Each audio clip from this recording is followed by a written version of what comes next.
കുറച്ച് ദിവസങ്ങൾക്ക് മുമ്പാണ് നടൻ വിനായകൻ തൻ്റെ സോഷ്യൽ മീഡിയ പേജിൽ യേശുദാസിനെയും അടൂർ ഗോപാലകൃഷ്ണനെയൊക്കെ വിമർശിച്ചുകൊണ്ട് ഒരു നെടുനീളം പോസ്റ്റ് ഇട്ടത്. ആ പോസ്റ്റിൽ വിനായകൻ കുറിച്ചത് ഇപ്രകാരമാണ്. അതായത് മുൻപ് എപ്പോഴോ യേശുദാസ് ജീൻസ് ഇടുന്നതിനെക്കുറിച്ച് ഒരു വിമർശനം ഉന്നയിച്ചിരുന്നു. ആ ജീൻസ് ഇട്ട് നടക്കാൻ ആളുകൾക്ക് സ്വാതന്ത്ര്യമില്ലേ, അതിനെ വിമർശിക്കാൻ യേശുദാസ് ആരാണ് എന്ന രീതിയിലാണ് ആ പോസ്റ്റ് നീളുന്നത്. അതുപോലെ തന്നെ കഴിഞ്ഞ ദിവസം നടന്ന സിനിമ കോൺക്ലേവിനിടയിൽ അടൂർ ഗോപാലകൃഷ്ണൻ ഈ സിനിമ നിർമ്മിക്കുന്നതിന് വേണ്ടി KSFDC ഈ സഹായധനം കൊടുക്കാറുണ്ട്. സബ്സിഡി, അതായത് ഈ SC/ST വിഭാഗത്തിലുള്ളവർക്ക് സബ്സിഡി ഇനത്തിലാണ് ആ തുക നൽകുന്നത് എന്നാണ് അറിവ്. ഏകദേശം 1.5 കോടി രൂപയോളം അവർക്ക് സിനിമ നിർമ്മിക്കാൻ കൊടുക്കും. അപ്പോൾ ആ 1.5 കോടി രൂപ സിനിമ നിർമ്മിക്കാൻ കൊടുക്കുന്നവർക്ക് ആ തുക കൊടുക്കുന്നതോടൊപ്പം പരിശീലനം കൂടി കൊടുക്കണം എന്ന് അദ്ദേഹം പറഞ്ഞിരുന്നു. പക്ഷേ ആ പറഞ്ഞ കൂട്ടത്തിൽ അദ്ദേഹം SC/ST വിഭാഗങ്ങൾക്ക് തുക നൽകുന്നവർക്ക് കൂടി പരിശീലനം കൊടുക്കണം എന്ന രീതിയിൽ പറഞ്ഞപ്പോൾ അത് പട്ടികജാതി പട്ടികവർഗ വിഭാഗത്തിൽപ്പെട്ട ആളുകളെ അധിക്ഷേപിക്കുന്ന രീതിയിലായി ആ പരാമർശം എന്ന് പറഞ്ഞ് വലിയ തോതിൽ അത് ചർച്ചയായി. അടൂരിന് വ്യാപകമായ വിമർശനം ഏറ്റുവാങ്ങേണ്ടി വന്നു. മാധ്യമങ്ങളിൽ പല രീതിയിൽ അത് ആ വിഷയത്തെ കൈകാര്യം ചെയ്തു. പല ആളുകൾ ആ വിഷയത്തോട് വളരെ വൈകാരികമായിട്ട് പ്രതികരിക്കുകയും ഒക്കെ ചെയ്ത് വലിയ ചർച്ചയായ ഒരു സംഭവമാണ് അടൂരിൻ്റെ ഏറ്റവും ലേറ്റസ്റ്റ് ആയിട്ടുണ്ടായ ഒരു സാധനം അതാണ്. അപ്പോൾ ഇത് രണ്ടും കൂടെ കണക്ട് ചെയ്തുകൊണ്ടാണ് വിനായകൻ തൻ്റെ ഫേസ്ബുക്കിൽ ഒരു നെടുനീളൻ പോസ്റ്റ് ഇട്ടത്. ആ പോസ്റ്റിൽ ഈ 2 പേരെയും നിശിതമായി വിമർശിച്ചുകൊണ്ട് ഒരു പട്ടികജാതിക്കാരനായ ഞാൻ എന്ന് തന്നെ ചൂണ്ടിക്കാണിച്ചുകൊണ്ടാണ് വിനായകൻ പറയുന്നത്.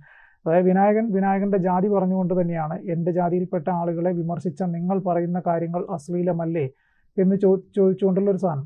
ഈ വിനായകൻ്റെ പോസ്റ്റ് വലിയ ചർച്ചയായതിൻ്റെ തൊട്ടു പിന്നാലെ വിനായകൻ അതിന് മറുപടിയായിട്ട് വേറൊരു പോസ്റ്റ് കൊടുത്തു. ഞാൻ പറഞ്ഞതിൽ അശ്ലീലം എന്താണ്, സംസ്കൃതത്തിൽ അശ്ലീലം പറഞ്ഞു കഴിഞ്ഞാൽ പച്ച മലയാളത്തിൽ തിരിച്ച് പച്ചത്തെറി പറയും എന്നുള്ളതാണ് വിനായകൻ്റെ മറുപടി തന്നെ. അപ്പോൾ അതിൽ വിനായകൻ ചോദിക്കുന്നുണ്ട്, ഞാൻ പറഞ്ഞതിൽ എന്താണ് അശ്ലീലം, നിങ്ങൾക്ക് ചൂണ്ടിക്കാണിക്കാൻ സാധിക്കുന്ന അശ്ലീലം എന്താണെന്ന് വെച്ചാൽ അത് ചൂണ്ടിക്കാണിക്കും എന്ന രീതിയിലൊക്കെയാണ് വിനായകൻ ആ പോസ്റ്റിനെ ന്യായീകരിക്കുന്നത്. ഇപ്പോൾ ഗായകനായിട്ടുള്ള G വേണുഗോപാൽ സോഷ്യൽ മീഡിയയിലൂടെ വിനായകനെ ശക്തമായി വിമർശിച്ചുകൊണ്ട് ഒരു പോസ്റ്റ് ഇട്ടിട്ടുണ്ട്. ആ പോസ്റ്റാണ് ഇപ്പോൾ മാധ്യമങ്ങളിൽ വലിയ ചർച്ചയാകുന്നത്. നമുക്ക് ആ ഫേസ്ബുക്ക് പോസ്റ്റിൻ്റെ ഇതെന്താണ് എന്നൊന്ന് വായിക്കാം. കേരളത്തിൽ ഇപ്പോൾ പഴയ ബിംബങ്ങളൊക്കെ തച്ചുടച്ച് പുതിയവ പണിയുകയാണ് നമ്മൾ. പൊളിറ്റിക്കൽ കറക്റ്റ്നസ് എന്ന കരിങ്കൽ ഭിത്തിയിൽ തലതല്ലി ഒട്ടുമിക്ക പ്രശസ്തർക്കും അടിപതറുന്നു. കമ്പ്യൂട്ടർ സ്ക്രീനിന് പിന്നിൽ കുമ്പിട്ടിരിക്കുന്ന സോഷ്യൽ മീഡിയ തൊഴിലാളികൾ ഊരിപ്പിടിച്ച വാളുമായി ചാടി വീണ് വെട്ടി വീഴ്ത്തുന്നു. മുറി ഉണക്കാൻ പോലും സമയം കൊടുക്കാതെ മീഡിയ ക്യാമറകൾ അവരെ ശരപഞ്ചരത്തിൽ കിടത്തുന്നു. ഒരായുഷ്കാലം മുഴുവൻ സ്വന്തം ജീവിതവും പ്രതിഭയും ഒരുക്കിയൊഴിച്ച് കേരളത്തെ ലോക സിനിമയുടെയും സംഗീതത്തിൻ്റെയും നെറുകയിൽ ഒരു സിന്ദൂര തിലകമായി ചാർത്തി അവരെ നിഷ്കരുണം വേട്ടയാടുന്നു. അസഭ്യം കൊണ്ട് മൂടുന്നു. മാനവികതയിൽ നിന്നും മനുഷ്യനെ മാറ്റി നിർത്തുന്നതാണ് പൊളിറ്റിക്കൽ കറക്റ്റ്നസ് എന്ന് പ്രശസ്ത അമേരിക്കൻ കൊമേഡിയനും സാമൂഹ്യ പരിഷ്കർത്താവും ആക്ഷേപഹാസ്യകാരനും എഴുത്തുകാരനുമായ ജോർജ് കാർലിൻ അഭിപ്രായപ്പെടുന്നു. If you call a blind man visually challenged, will it change anything about his condition? ഒരായുഷ്കാലം മുഴുവൻ സിനിമയും സംഗീതവും ശ്വസിച്ചുച്ഛ്വസിച്ച് നാടോടുമ്പോൾ നടുചാൽ കീറി സ്വന്തം ലോകം പണിത് അവിടെ സ്വന്തം നാട്ടുകാരെ കൂടി കുടിയിരുത്തിയവരാണ് ഇവരൊക്കെ. കേരളത്തിലെ ഏറ്റവും വലിയ കലാവിപ്ലവകാരി ആരാണെന്ന് ചോദിച്ചാൽ യേശുദാസ് എന്ന് നിസ്സംശയം പറയാം. കലയിലും സംഗീതത്തിലും സർവഥാ കർണാട്ടിക് ശാസ്ത്രീയ സംഗീതത്തിലും ബ്രാഹ്മണ്യത്വം കൊടികുത്തി വാഴുന്ന കാലത്ത് സ്വന്തം പ്രതിഭ ഒന്നുകൊണ്ട് മാത്രം ഒരു പാവപ്പെട്ട ലത്തീൻ കത്തോലിക്കൻ വലിയൊരു പൊളിച്ചെഴുത്ത് നടത്തി അവിടെ സ്വയം പ്രതിഷ്ഠിച്ചു. ഈ വേണുഗോപാലിൻ്റെ ഈ പോസ്റ്റ് വായിക്കുമ്പോൾ ഞാൻ എൻ്റെ അഭിപ്രായം എന്താണെന്ന് വെച്ച് കഴിഞ്ഞാൽ അവിടെയും ഒരു ജാതിക്കാട് സംസാരിക്കുന്നുണ്ട്. അത് വേണുഗോപാൽ അറിഞ്ഞുകൊണ്ടാണോ അറിയാതെയാണോ എനിക്കറിയില്ല. ബ്രാഹ്മണ്യത്വം കൊടികുത്തി വാണെടുത്ത് ഈ ഒരു ലത്തീൻ കത്തോലിക്കൻ പാട്ടുമായി കയറി വരുന്നു എന്നൊക്കെ പറയുമ്പോൾ ഒരു ജാതിക്കാടിൻ്റെ ഒരു സ്വഭാവം അവിടെയും ഉണ്ട്. ഇനി ഇതിൻ്റെ ചൂട് പിടിച്ചായിരിക്കും ഈ ഞാൻ പട്ടികജാതിക്കാരൻ പട്ടികവർഗക്കാരൻ എന്ന് പറഞ്ഞ് വിനായകൻ വീണ്ടും വരാൻ സാധിക്കും. ചുരുക്കി പറഞ്ഞു കഴിഞ്ഞാൽ വേണുഗോപാൽ പറഞ്ഞ ഇതിനകത്തും ഒരു ജാതിക്കാടുണ്ട്, വിനായകൻ പറയുന്നതിനകത്തും ഒരു ജാതിക്കാടുണ്ട്. ഒരു ഗായകനെ അടയാളപ്പെടുത്തുമ്പോൾ അവിടെ അയാളുടെ സ്വഭാവ സവിശേഷതകളല്ല, അയാളുടെ കാലത്തെ അതിജീവിച്ച ഗാനനിർജ്ജരി മാത്രം ശ്രദ്ധിച്ചാൽ മതി. അയാൾ അതിനെക്കുറിച്ച് ഇങ്ങനെ പറഞ്ഞു, അയാൾ ഇത്ര കാശ് വാങ്ങി ഇന്ത്യക്ക് വെളിയിൽ പോയി ജീവിച്ചു. ഇതല്ല ഒരു കലാകാരനെ അടയാളപ്പെടുത്തൽ. ജീവിതം തന്നെ സംഗീതവും സാധനയും സിനിമയുമാകുമ്പോൾ ഒരു കലാകാരന് എന്ത് പൊളിറ്റിക്കൽ കറക്റ്റ്നസ്? സ്വന്തം കർമ്മത്തിൽ മാത്രം ഒതുങ്ങി സ്വയം പുതുക്കുന്ന പരിശീലന മുറകളുമായി ഏകാന്തനായി അദ്ദേഹം ജീവിക്കുന്നു. മൂർത്തമായ കലയുടെ പുണ്യം നുണയുന്നു. 1970-കളിൽ ജനിച്ച ഞങ്ങളിൽ പലർക്കും സ്വന്തം മാതാപിതാക്കളുടെ ശബ്ദത്തെക്കാൾ സുപരിചിതവും ഹൃദ്യവുമാണ് യേശുദാസിന്റെ ശബ്ദം. സംഗീതത്തിന്റെ ഉത്തുംഗം ശൃംഗങ്ങളിലേക്ക് നടന്നു കയറാൻ അദ്ദേഹം ത്യജിച്ചതെല്ലാം ഇന്ന് പല കലാകാരന്മാർക്കും അത്യന്താപേക്ഷിതമായ റോ മെറ്റീരിയൽസായി മാറിയിരിക്കുന്നു. യേശുദാസ് പറയാതെ പറഞ്ഞു വെച്ച ഒരു കർമ്മയോഗിയുടെ ജീവിതചര്യയുണ്ട്. അക്കാലത്തെ വളർന്നു വരുന്ന ഗായകർക്ക് മാർഗനിർദ്ദേശങ്ങളായിരുന്നു അത്. അന്ന് അദ്ദേഹം വർജിച്ച വസ്തുക്കളുടെ അമിത ഉപയോഗത്താൽ വർദ്ധിത വീര്യത്തോടെ അദ്ദേഹത്തെ അസഭ്യം കൊണ്ട് മൂടുന്ന വിനായകന്മാർ ഒന്ന് മനസ്സിലാക്കുക. കഠിനമായ പാതകൾ താണ്ടി ഉയർച്ചയുടെ പടവുകൾ കയറിയ യേശുദാസ് തന്നെയും തൻ്റെ കലയെയും തല്ലിക്കെടുത്തുകയല്ല ചെയ്തത്.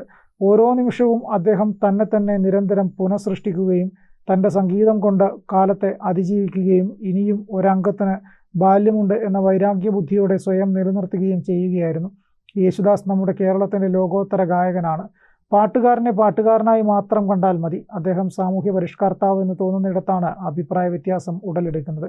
ഒരിക്കൽ ഈ പുഴയും കടന്ന് എന്ന സിനിമയുടെ തിരക്ക് പിടിച്ച റെക്കോർഡിംഗ് വേളയിൽ അദ്ദേഹത്തിൻ്റെ 2 പാട്ടുകളുടെ റെക്കോർഡിങ്ങിനിടയിൽ വീണ് കിട്ടിയ 2 മണിക്കൂർ ഗ്യാപ്പിൽ എൻ്റെ പാട്ട് പാടി റെക്കോർഡ് ചെയ്യുവാൻ സംഗീത സംവിധായകൻ ജോൺസൺ എന്നോട് നിർദ്ദേശിച്ചു. ഇന്ന് സമയം വൈകിയല്ലോ, നാളെ രാവിലെ വോയിസ് ഫ്രഷ് ആയിരിക്കുമ്പോൾ നമുക്ക് നോക്കിയാലോ ചേട്ടാ എന്ന് ഞാൻ പറഞ്ഞു. അപ്പോൾ ശ്രീ യേശുദാസ് പറഞ്ഞത് ഇന്നും ഞാൻ ഓർക്കുന്നു. എടാ വേണു, ഒരു നല്ല പാട്ടുകാരൻ ഒരു വേട്ടക്കാരനെ പോലെയാണ്. തൻ്റെ തോക്കിൻ്റെ കുഴൽ എണ്ണയിട്ട് തുരുമ്പ് കളഞ്ഞ് വെടിമരുന്ന് നിറച്ച് ഉന്നം പിടിച്ച് നിറയ്ക്കുക. വെക്കടാ വെടി എന്ന് ആജ്ഞാപിക്കുമ്പോൾ വെടിവെക്കുക. അപ്പോൾ എണ്ണയില്ല മരുന്നില്ല എന്ന് പറയരുത്. അദ്ദേഹത്തിൻ്റെ ഫിലോസഫിയും കർമ്മശുദ്ധിയും ഇതിൽ നിന്ന് മനസ്സിലാക്കാം. കർമ്മം മാത്രമാണ് ലക്ഷ്യം. അതിനുവേണ്ടി സ്വന്തം ശരീരം, കണ്ഠം ഇവയെല്ലാം പരിപൂർണമായി സജ്ജമാക്കി നിർത്തുക. ഏകാഗ്രതയാണ് സുപ്രധാനം. യേശുദാസ് മഹാത്മജിയോ കേളപ്പജിയോ അല്ല. യേശുദാസ് മാത്രമാകുന്നിടത്താണ് കേരളത്തിൻ്റെ സുവർണ സംഗീത കാലഘട്ടം പിറന്നു വീണത് എന്ന് നമ്മൾ മറക്കാതിരിക്കുക. അത്യുന്നതങ്ങളിൽ അംബേദ്കർ, അയ്യങ്കാളി, ചട്ടമ്പിസ്വാമികൾ, നാരായണ ഗുരു ഇവർക്ക് മഹത്വം. ഭൂമിയിൽ ശ്രീ വിനായക ഗുരുവിന് നീല പുകചുരുൾ പ്രണാമം. അതായത് കഞ്ചാവ് പ്രണാമം എന്നാണ് ഉദ്ദേശിച്ചിരിക്കുന്നത്. പക്ഷേ ഇപ്പോൾ സോഷ്യൽ മീഡിയയിൽ കറങ്ങുന്ന മറ്റൊരു വീഡിയോ ഉണ്ട്. അതായത് ഈ യേശുദാസ് മുൻപൊരിക്കലും ഒരു പ്രോഗ്രാം കഴിഞ്ഞ് പുറത്തേക്ക് ഇറങ്ങുമ്പം ദില്ലിയിൽ വെച്ചാണ് സംഭവം. അദ്ദേഹം പുറത്തേക്ക് ഇറങ്ങുന്ന ഘട്ടത്തിൽ ഒരു ചെറുപ്പക്കാരൻ യേശുദാസ് ഇങ്ങനെ പുറകിൽ സ്റ്റെപ്പ് ഇറങ്ങി വരുമ്പോൾ മുന്നിൽ നിന്ന് സെൽഫി എടുക്കുന്നു. അപ്പോൾ അതിൽ യേശുദാസും കൂടെ ഉണ്ട്. ഉടൻ തന്നെ യേശുദാസ് ആ ഫോൺ വാങ്ങിക്കുന്നു. ഫോൺ വാങ്ങിച്ച് ആ സെൽഫി ഡിലീറ്റ് ചെയ്ത് കളഞ്ഞിട്ട് ഒരു ഡയലോഗും വിട്ട് ആ പയ്യനെ അത്രയും ആളുകളുടെ മുന്നിൽ നാണം കെടുത്തി വിട്ടു എന്ന് പറഞ്ഞിട്ട് ഈ യേശുദാസിനെയാണോ വേണുഗോപാൽ ന്യായീകരിക്കുന്നത് എന്ന് പറഞ്ഞിട്ട് ഇപ്പോൾ സോഷ്യൽ മീഡിയയിൽ ഒരു വീഡിയോ പ്രചരിക്കുന്നുണ്ട്. സ്വാഭാവികമായിട്ടും ഈ യേശുദാസ് മുൻപ് പറഞ്ഞ ജീൻസിനെ കുറിച്ചുള്ള പരാമർശവും അടൂർ ഗോപാലകൃഷ്ണൻ കഴിഞ്ഞ ദിവസം സിനിമാ കോൺക്ലേവിൽ നടത്തിയ പരാമർശവും വിനായകൻ ഇതിന് മറുപടിയായിട്ട് താൻ SC/ST പട്ടികജാതിക്കാരനാണ്, പട്ടികവർഗ വിഭാഗത്തിൽപ്പെട്ടവനാണ് എന്ന് ചൂണ്ടിക്കാണിച്ചുകൊണ്ടുള്ള വിനായകൻ്റെ പോസ്റ്റും ഒക്കെ സോഷ്യൽ മീഡിയയിൽ ആളുകൾക്ക് അവരവരുടെ അഭിപ്രായ പ്രകടനത്തിനനുസരിച്ച് അത് വലിയ ചർച്ചയാക്കുന്നുണ്ട്. ഇനി എന്തായാലും അടുത്ത വിഷയം വരുന്നതുവരെ കുറച്ച് ദിവസം ഈ വിഷയങ്ങളെല്ലാം തന്നെ സോഷ്യൽ മീഡിയയിലും അന്തരീക്ഷത്തിലുമൊക്കെ വലിയ ചർച്ചയായിട്ട് തുടരും എന്നർത്ഥം. കൂടുതൽ വാർത്തകളും വിശേഷങ്ങളും നിങ്ങളിലേക്ക് എത്താൻ ABC മലയാളം സബ്സ്ക്രൈബ് ചെയ്യുക, ബെൽ ബട്ടണും അമർത്തുക.